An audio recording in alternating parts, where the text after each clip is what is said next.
And we mentioned how the Trempealeau River is the main concern right now, and we want to bring in Arcadia Fire Chief Jeff Halvorsen to tell us a little bit more about that. Jeff, thanks for being here. Tell us what your main concern is here. Right now, behind us right now is the Trempealeau River. It's at or slightly above flood stage. The concern we have is all the water that came above Arcadia, north of Arcadia. I'm talking about Independence, Whitehall, Blair. That water has not seen Arcadia yet.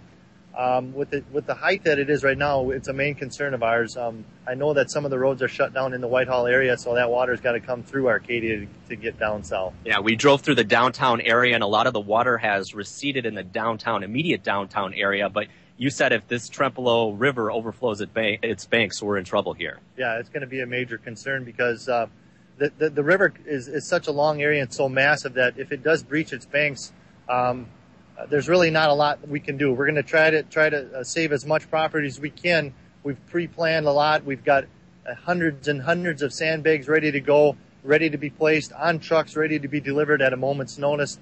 Everybody's on standby, working as hard as they can to protect everything in the city. All right. At what point will they have to start sandbagging? I think we'll make that decision shortly. There's a group of people up at the command center that's going to make that decision. If we do it, it's going to be, like I said, shortly, and we'll get guys out here to start sandbagging at the weak points. How many people are staying in shelters tonight? Do you know that? Last I was told, there's between 40 and 50 people at a shelter that the Red Cross is manning for us. And then some of those may have left already to go on to relatives' homes or whatever. But at the meantime, when we did evacuate part of the downtown Arcadia area, anywhere between 40 and 45 people have been moved out.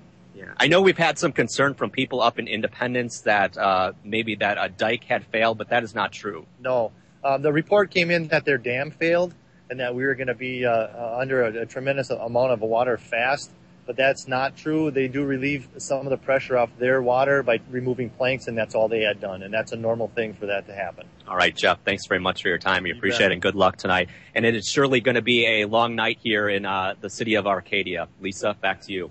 Mike, I've got a quick question for you. Do they know yet when people are going to be allowed back into their homes or the downtown area? Have you heard any reports on that yet?